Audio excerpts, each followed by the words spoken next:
guys, pag-usapan lang natin ang breaking news. Ayon kasi sa bali-balita, viral, Catherine Bernardo huling-huli sa akto ng mga PR niya, may lungkot sa mga mata dahil ba kay Daniel Padilla.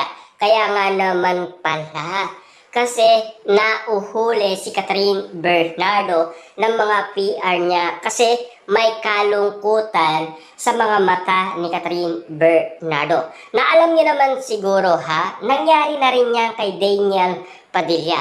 Bakit? Alam niyo naman siguro ha, si Catherine Bernardo, nakapareha niya si Alden Richard. Masakit man tanggapin para kay Daniel Padilla, pero ang iniisip niya para kay Catherine Bernardo.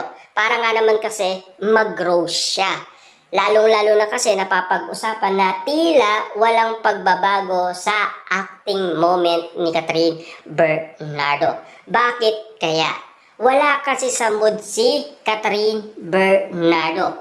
Kasi ang mga staff ng bagong teleserye at ang mga PR ni Catherine Bernardo, sila na mismo ang nag-open up sa lahat ng tao kung bakit nga naman kasi tila napakalungkot ng mga mata ni Catherine Bernardo.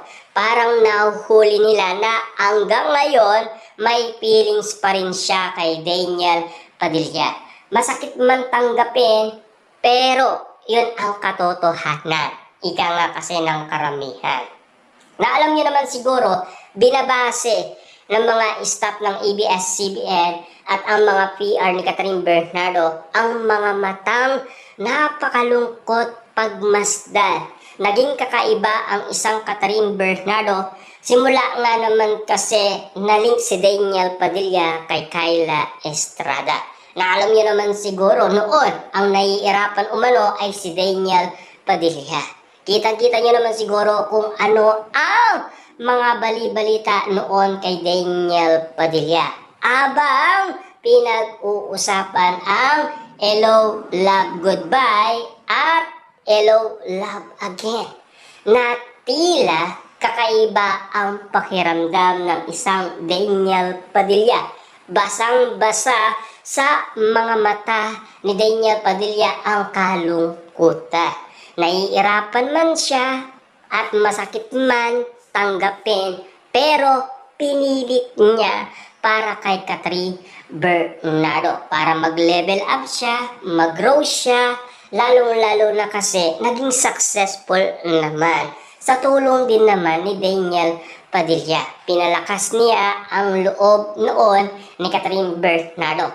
Pero ngayon, inaayaan ni Catherine Bernardo si Daniel Padilla. Tulad din ng sinabi noon ni Catherine Bernardo kay Daniel Padilla nung nagkaroon ng reunion ang Katniel kasama ang tatlong direktor. Ayon kasi kay Catherine, gawin mo kung anong gusto mong gawin. Yan ang sinabi niya kay Daniel Padilla.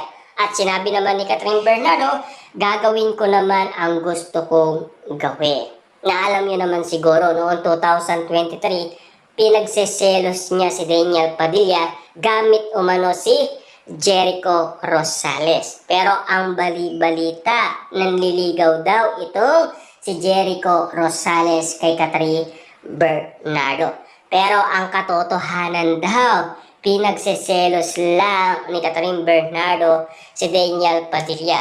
Ang tanong, ganon din ba ang ginagawa ni Catherine Bernardo kay Daniel Padilla? Kung bakit nga naman kasi pinag-uusapan sina Mayor Mark Alcala at Catherine Bernardo? Pinagseselos lang ba si Daniel Padilla? Na alam niyo naman siguro, hindi kayang kalimutan ng isang Catherine Bernardo ang katulad ni Daniel Padilla. Siyempre malayo-layo na rin ang narating nila at lalong-lalo na nagkasama sila ng more than 11 years. Yan kasi ang binabase ng karamihan. At lalong-lalo na kasi kung pagmamasdan nga naman kasi ang mga matang napakalungkot ng dahil kay Daniel Padilla. Pero alam niyo naman siguro kung bakit napag-usapan niya. Nang dahil nga naman kasi nagpasabog ng kilig ang ABS-CBN dahil sa bagong movie. At lalong-lalo na ang inutusan ng management ay si Direk Cathy. At pumayag naman daw ang dalawa. Na alam niyo naman siguro, kitang-kita sa mga mata ni Catherine Bernardo na sabik siya kung bakit napakalungkot niya. Kasi namimiss niya na ang isang Daniel Padilla. Na alam niyo naman siguro, si Daniel Padilla hindi nakatiis noon. Kaya nga naman kasi gumagawa siya ng paraan para mapalapit kay Catherine Bernardo. At ito pa ang kadahilanan. Yung nangyari umano sa Christmas special ni Catherine Bernardo at Daniel Padilla, yung sinasabi nila na parang hindi man tinitignan ni Daniel Padilla si Catherine Bernardo, parang dinaanan niya lang. Na alam niyo naman siguro, nandoon ang mga bigating boss ng Katniel.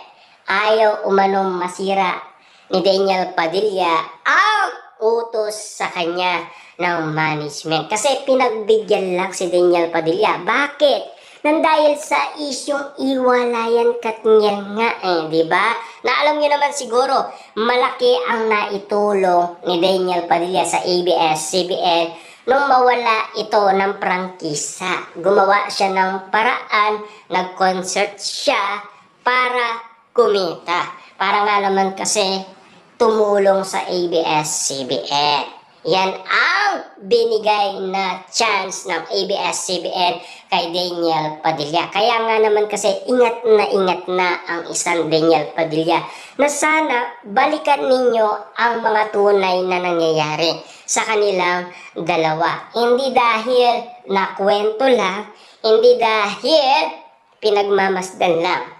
Kasi may kadahilanan kung bakit nga naman kasi ganito ang sitwasyon ni Catherine Bernardo at Daniel Padilla. Kung gusto nga naman nilang mag-usap, dapat palihim lang. Yung walang alam ang management ng ABS-CBN. Na alam niyo naman siguro, kahit ang ABS-CBN o ang tatlong direktor, hindi nila alam na mag-on na pala ang artistang dinidirect nila, sina Daniel Padilla at Catherine Bernardo. Kaya nga naman kasi tila pinag-uusapan noong 2025, palihim silang nagkikita.